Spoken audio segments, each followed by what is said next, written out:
The area I'm going to discuss is the internet as an academic research tool. To start off, from Roanoke, Virginia, Star City of the South, one of the great cities in the country, because one of the things we had in the midst of hardcore segregation was a community that worked together. Basically taught you to learn, not just to learn rote, but to conceptualize. So I went from the military to the police department to selling real estate, selling insurance, teaching college. I've done it all because they taught us to be that broad, to conceptualize. I started reading at 4 years of age. By the time I was 13, I'd read the Old and New Testament twice, along with all the beautiful things about at that time, the nuclear furnace. In fact, my mother had bought a set of encyclopedias. Just as I got into it, the salesman came and took it back. So I told myself no one would ever take my books again. The first thing I did when I got out of the military, I bought the Harvard classics.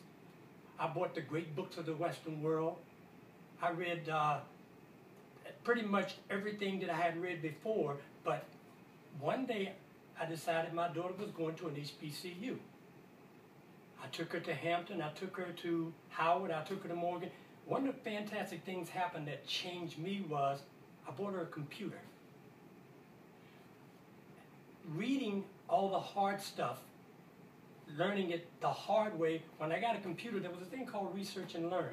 All the things I had read from the New Testament, I was able to go back now and date things. For example, they tell me that Moses crossed the Red Sea without telling me that the Red Sea is 8,000 feet deep, 190 miles across, and you can't get to Sinai by going there. So it kind of opened my mind up to all the lovely things. I'm a police officer. Everything that I do impacts whether or not you go to jail, whether or not you spend. So in order for me to find the right answer, I had to learn to answer the right question. And this is a thing that doesn't happen often. You know, when we talk about the Taylor theory, one of my things is understanding Africanism, understanding who I am, not just from a perspective given to me by the history. After I left segregation,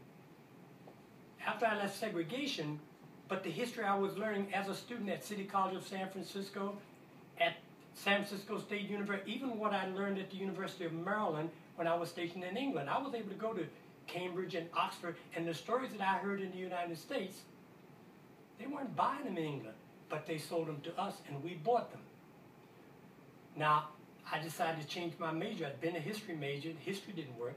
Tried criminal justice and it didn't work. So now I began to think about social learning theory, behavior modification, because I want to know why black people believe what they believe. And what I find is, as I said before, if you don't ask the right question, you'll never get the right answer. We haven't been asking the right questions. I was fortunate to study under Dr. Asa Hilliard, who was Dean of Education, who was really into Kemet, into Africa at that perspective. I'm finding through DNA research that I'm 72% African. I want to know Africa. I want to know all about it. I must ask the right questions to get the right answers. In the United States, I've never heard the right questions. So how will we come across the right answers? Computers allow me to do that. Just the one incident of taking my daughter to Morgan State University, buying her a computer, changed my entire life. All my education changed. All my thought patterns changed. The computer, the internet is extremely important as a research tool for academicians if you want to ask the right question to get the right answer. Hadn't been done in the United States, and fortunately my daughter was 5 years old when I left the United States. I left the United States because I did not want to learn just what I heard in the United States. So I take her to Indonesia, to the Philippines, to Europe, and to the islands. All of that changed because I bought her a computer. Now, if we're not using computers as academic tools, when I'm reading, for example, in the Old Testament, in the New Testament, I can go to the Old Testament also, that Jesus was born under Herod, and now I find out that Herod lived 73 to 4 BC.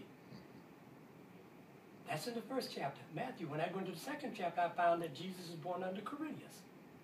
15, 6. He didn't take office till 6 AD. And if you want to get the right answer, you must ask the right question, and the internet, research for academic, it allows you to do those kinds of things.